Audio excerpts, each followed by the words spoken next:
Olá, meu nome é André Almeida e para quem não me conhece, eu queria contar um pouquinho da minha história, né, profissional.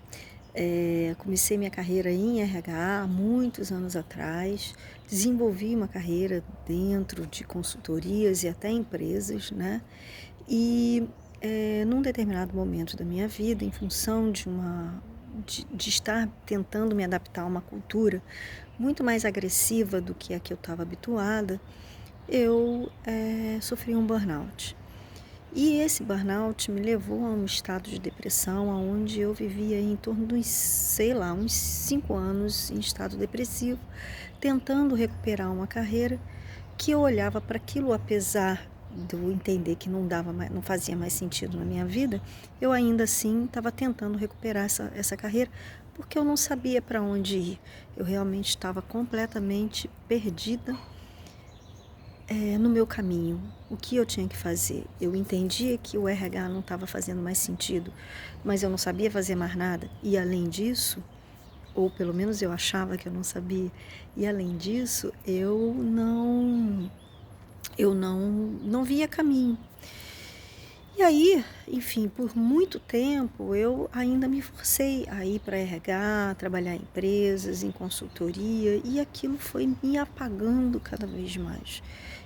Entrei num estado de sofrimento tão grande que num determinado momento eu não me senti capaz de fazer mais nada. Eh, a minha autoestima foi muito para baixo, foi muito lá embaixo. E isso, obviamente, que impactou em todos os aspectos da minha vida, aspectos sociais, aspectos financeiros, bastante, e relacionais de uma maneira geral. Então, até que em um determinado momento, eu decidi que eu tinha que fazer alguma coisa por mim, porque senão eu ia morrer, né? Eu ia realmente, não estava me achando que eu tinha saída. E aí eu comecei a estudar. Comecei a estudar, estudar, estudar. Comecei a fazer tudo que aparecia na minha frente. Fui fazer até faxina num apartamento de uma amiga. Uma vez eu fui fazer, ela colocava o apartamento para Airbnb, então eu fui ajudá-la com isso. Fui vender roupa usada, enfim. Fui fazer o que surgia para fazer. E foi um período muito bom, de muita descoberta. Foi um período onde eu comecei a entender que eu era capaz de fazer uma série de coisas. Eu não precisava ficar me prendendo àquilo que estava me fazendo mal.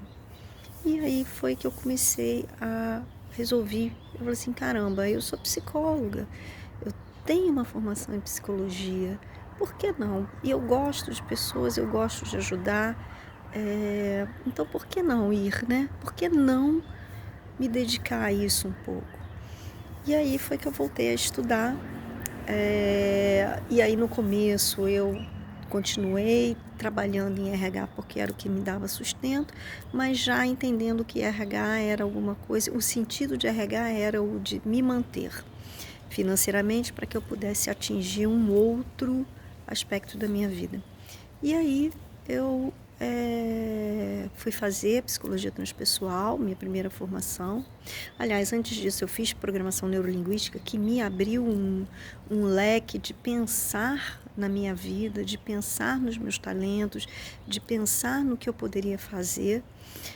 Posteriormente a isso fiz a psicologia transpessoal.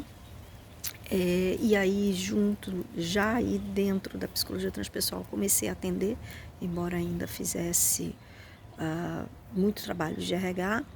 E aí na virada da pandemia, em 2020, eu virei para mim e falei assim, agora é a hora. Se não for agora, não vai ser mais. E aí encarei a área clínica, que é a área onde eu estou atualmente. Nesse meio período eu fiz algumas outras formações, como psicologia positiva, neurociências, que é uma coisa que eu estudo ainda muito, porque neurociências é um campo muito vasto, é um conhecimento muito grande, então eu vou estudando aos poucos, ainda estudo muito sobre neurociências, logoterapia e algumas outras formações aí que eu acho que me dão uma visão mais integral do ser humano, né? E no meu atendimento eu caso todo esse conhecimento. É um atendimento único, é um atendimento que eu faço para cada pessoa, embora tenha muitas questões que sejam comuns a todos os pacientes, cada um eu vejo de uma maneira diferente. E eu então tento adequar o meu conhecimento, as minhas técnicas, àquela necessidade que aquele paciente tem. É isso, gente. Obrigada, bom dia.